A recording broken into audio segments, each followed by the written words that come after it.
Hi guys! I am Charm Concepcion and welcome to my channel. Baby, I love you, I love you, I love you. I have found the only one, only... So for today's video, ang gagawin natin is, alam naman natin na sikat ngayon ng mga mango float sa mga malls ngayon. So ngayon gagawa tayo ng mango graham. So hindi tayo gagawa ng mga uso ngayon. Ang gagawin natin is yung traditional or yung usual na ginagawa ng mga mango graham. So ngayon, ang meron tayo ingredients ay, syempre yung M.Y. Sans na graham. Tapos, yung mga main ingredients muna tayo, mangga. Syempre dapat yung ripe na ripe para matamis. Tapos, yung sukat namin sa cream na nilalagay namin is 2:1. So, dalawang Nestle cream. Ang katumbas naman niya is isang malapot na gatas. Pero kami, ang ginagawa namin, nagto-2:1 din kami ng all-purpose cream, tsaka isang gatas na malapot. So, yun yung timpla. Pero kami, gumagamit kami ng coffee, na, as in, pure coffee lang, tapos lalagyan mo lang ng maligamgam na tubig para kung mapapansin nyo kasi yung ibang graham umaangat, nagdidikit-dikit yung biskwit. So, para hindi siya madumikit at magkaroon kayo ng layering, dapat i-dip nyo siya sa coffee para mabigat na siya mismo. Kasi di ba magaang yung graham. So, nangyayari sa kanya, nagdidikit-dikit. So, ayan, meron tayong coffee dito. Tapos, bumili rin ako ng mga disposable or yung tawag dito, plasticware para paglalagyan natin ng graham. So, maganda yung ganito yung medyo straight para hindi mahirap lagyan ng mga biscuits. So, ngayon, i-mix lang natin lahat ng cream. So, unahin ko muna lahat ng Nestle cream tsaka all-purpose. Tawagin natin si Jowa para tulungan ako maglagay. Jowa, pakilagay kahit nandyan ka lang. Ayaw mo pangita ni Jowa. Ayan, sige, salin mo lang.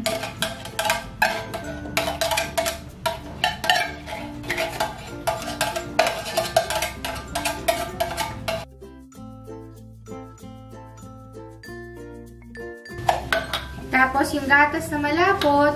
So, ang timpla ko ngayon, 2 Nestle cream, 4 na all-purpose cream, tapos 3 gatas na malapot. Ayoko kasi nung sobrang tamis. Pagdating sa graham, masarap sa graham yung creamy yan lasa. Kasi diba matamis na rin yung mangga. So, hindi siya masarap yung sobrang tamis.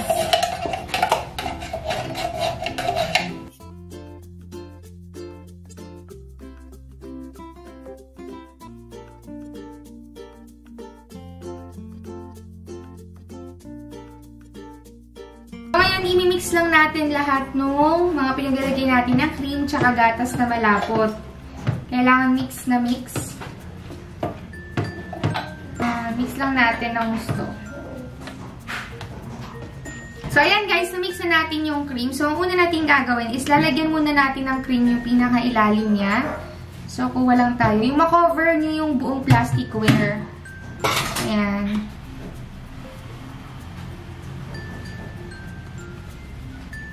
So, once na na-cover nyo na yung buong plasticware, lalagyan natin siya ngayon ng biscuits. So, bago nyo lagay yung biscuit, i-dip nyo muna siya sa coffee. Ayan. Coffee. And then, bitin yung dulo natin. Kuha tayo ng isa. Baliin natin.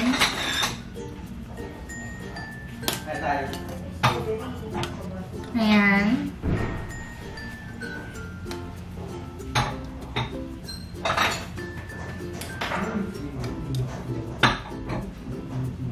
So, ngayon lagyan natin ng isa pang layer ng cream. Ayan, lagyan natin ng cream.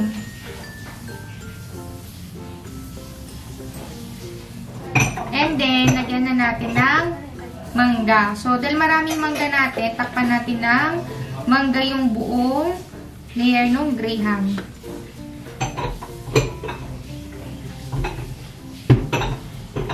Ayan. Konting cream. Kita nyo ba? Kita nyo naman pala. Tapos, biscuits ulit tayo. Yan, biscuits.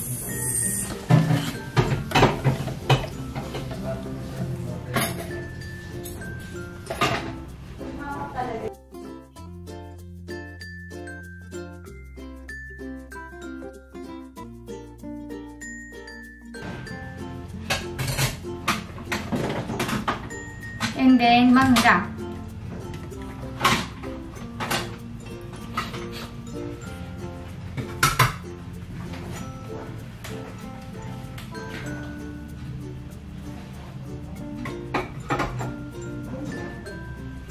Tapos, konting cream ulit.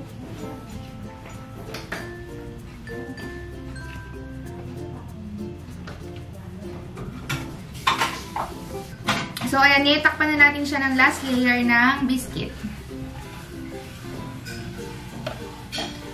Coffee. So, i-alternate yung part na may durog. So, ang mangyari, buo, durog, buo, durog, buo, durog. Parang ganun. Ay, tama. Nabit ko siya sa coffee. Itong isa coffee.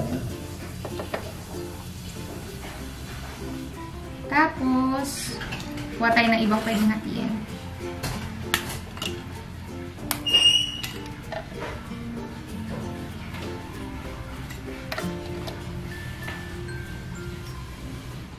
And then, final na cream. Pwede nyo siyang i-press pababa para mag-compress.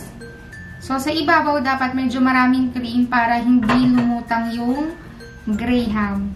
Kasi kung iba nakikita nyo, kita agad yung cookies niya. So, dapat cover na cover siya ng cream.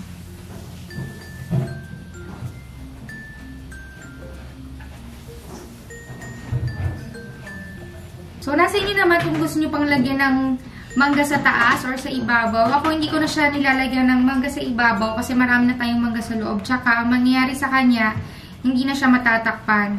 So, ganyan. Asan po ang takip? Ayan. Takpan na natin siya para talagyan na natin siya sa freezer. So, para pag sinara nyo siya, kung makikita nyo, ganyan. Kita nyo ba? So, puro cream din yung ibabaw. Ayan. Pwede nyo rin siyang baliktarin pag nilagay si nerve nyo. Babaliktad nyo siya sa plate para buong-buo na siya. At least yung pinakailalim nyo, kung makikita nyo, marami siyang cream.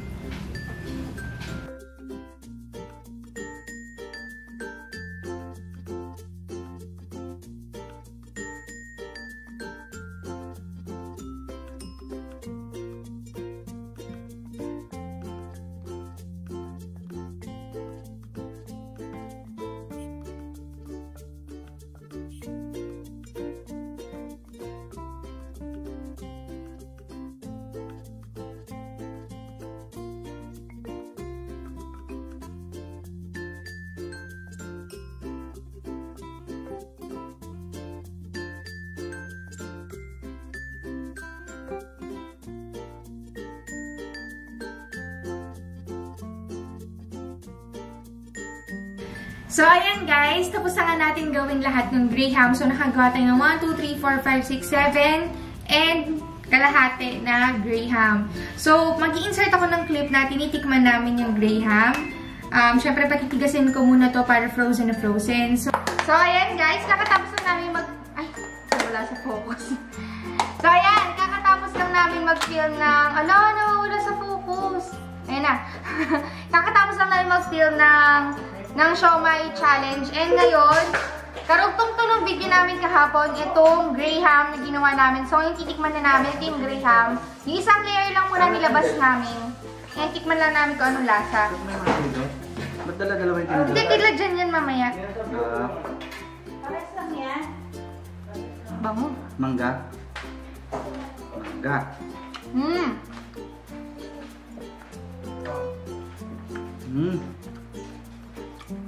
Ang sarap ng tamis ng mangga. Tignan nyo guys yung layer niya. Pakita sa inyo ha. Hindi ko alam kung makikita nyo. Sobrang liwanag. Baba natin ISO. Hindi, ayan. Ito na. Ayan. Tignan nyo yung layer niya. Hindi lumutang yung pinaka-biscuit niya. Naka-layer talaga siya by layer. Kaya magandang dinidip talaga sa coffee. Ang harap. Basta tignan mo. Kaya ka makita sa video kung ano masasabi mo. Dali. Sige. Sige na dyan. Dito ka! Sandali lang naman yan eh. Thank you. Yan naman adik sa graham. Ito naman adik sa graham. Yung mga gusto magpa-autograph. Ganon! So, pumunta lang kayo dito sa May maasim na mangga, yung huling hiniwa mo. Ala! Nag-crack! Okay lang. Yung maasim na mangga, hiniwa ni Jowa kahapon. Sarap. Masarap.